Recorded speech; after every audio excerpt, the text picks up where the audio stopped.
well as I do. The government have to leak things when it's in their interest.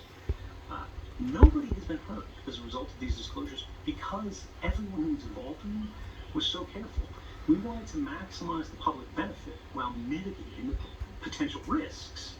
And I think we did a pretty good job. But just to get back to the main thing, the original thing that got us off on that trail, when I came forward in June of 2013, I gave one interview to the people who were in the room with the documents, Laura Poitras, Glenn Greenwald, Ewan McCaskill.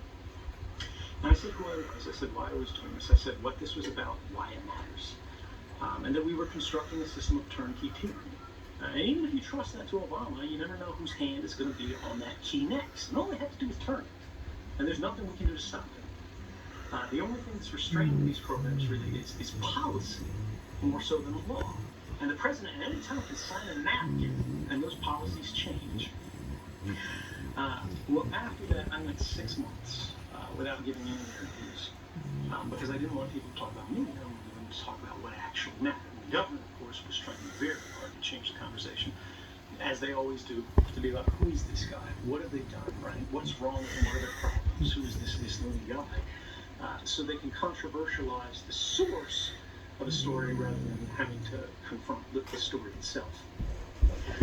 And that's why I said I really kind of appreciate your take on the media and everything like that, because when you don't tell your story, other people will tell it for you. They'll say so many things about you, and they'll have these misimpressions, like I did, because of something as stupid as the avatar that you were using on Twitter, right? Where I think it's a certain kind of show with a certain kind of guy, and it's this crazy stuff. But when I actually listen to you, when I actually look at the facts, right, and when I hear you just speak, I go, actually, this is a thoughtful guy. Actually, this is somebody who does care, who does want to look at these things deeply. And appearances and our first impressions can be very misleading. I work hard on that. I try to mislead people. It's good. Works to my advantage. You're doing a good job. Thank you. I want to bring it back to when you first started with the NSA. You started as a contractor, right? What was your initial impression, and when did you know that things were really squirrely with the programs? So I'm not saying this to put you on the spot. I know you've been a busy guy. I know you have done. I think shows recently. You come back from break, right? But have you read the book?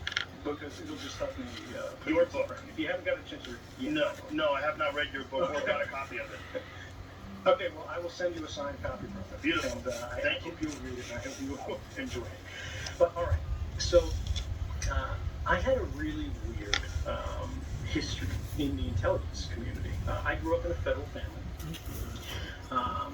In the shadow of Fort Meade, right? All these little suburban communities in Maryland where basically the entire industry of the state, all these different agencies, and all the subcontractors, all the defense industries that serve that government and really are kind of our war-making machine, our system of control for the country and the world broadly. All that stuff spreads in a couple 100-mile radius out of D.C. My mother worked for the district courts, or rather the federal courts, and it's kind of funny because she still works there, and those are the courts that are trying to throw me in jail for the rest of my life now. My father worked for the Coast Guard, he retired after 30 years, my father was an admiral, and he worked for the FBI.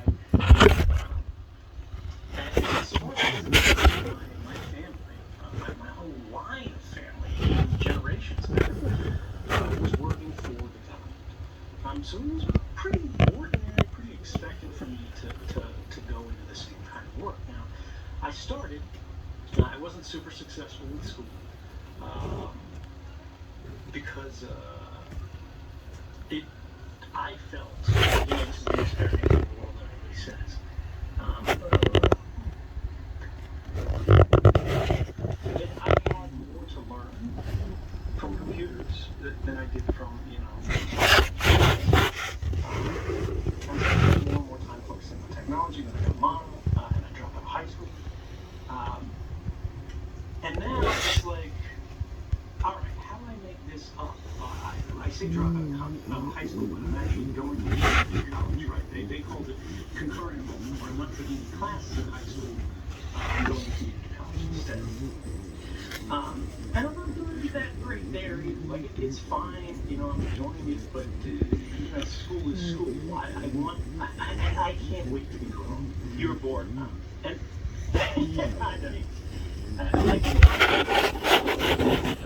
but I ran into somebody at the community college who ran their own home-based business, doing web design, and they could see I was kind of technical, and they went, "Well, work for me." And I was like, "That sounds great." And so I started doing web design really early on. Gosh, I don't know, probably 1998 vintage, during the big boom and then the collapse of the fall. And the funny thing is, she she was married to an NSA analyst, a linguist, right? And so she lived on Fort Meade, and she ran her business out of there on Fort Meade. It's right up the street from the NSA. So before I'm even working there, I'm driving past this building all the time. And trying to figure out, you know, what the next step is going to be. And I enjoy this. It's a good thing for me, and it works well.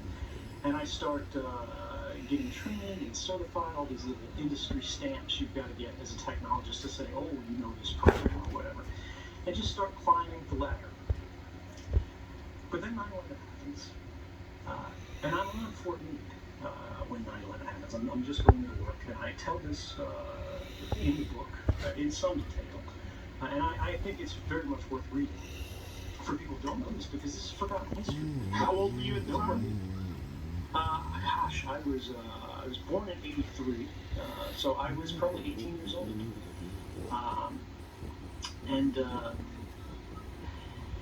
I had just turned 18 a couple months before. And what people forget is who was the intelligence group, right? And what did they do? Right? Did they give it a public warning? Did they tell the guys were back? No. Not for everybody, not for a long time. But Michael Hayden, who was the general who later became the director of the CIA, ordered the entire campus evacuated of thousands, tens of thousands of people. Actually, just like one month. The CIA did the same thing. They were running on skeleton crews. At the moment, the country needed more than they ever had. Right? And I get a call. Not here. That's from my mother's wife. Her husband, he's calling from the inside. He's saying, hey, I should leave for the day because I'm the only employee of this business besides her. Because I think they're going to close the base down. I'm like, this is crazy. They never close this down, right? We don't know what's happening. Then we start checking the news, which is through websites, right? Because we're doing all this stuff. And suddenly it's the big story everywhere. And, you know, nobody understands how big it is yet. Most of us are like, oh, it's going to mess with the workday, oh, it's going to mess with our career. But I hear car alarms all over the base. It's the craziest thing, because this is a military base, right? It's right outside the NSA. And I enter just this absolute state of pandemonium. It's like I pass K9 Road, which is the road that travels right in front of the NSA's headquarters. And it's just a parking lot as far as you can see. They have military police out under the stoplights directing traffic, because it's this massive acquisition. And I still have no idea what's happening. Like the story is still developing. But I will never forget that image.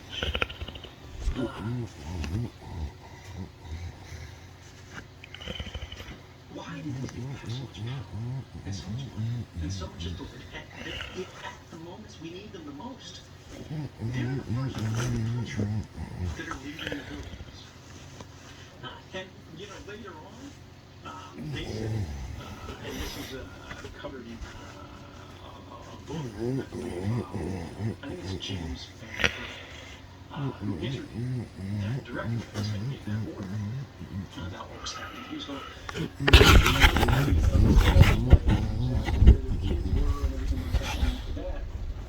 he wanted to think about where could these other people that knew where they hadn't struck yet, where did they go? And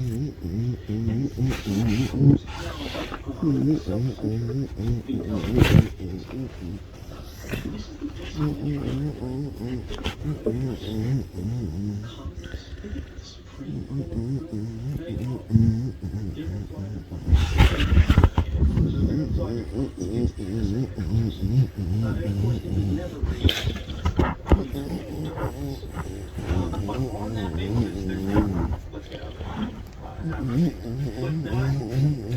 I'm sorry, but in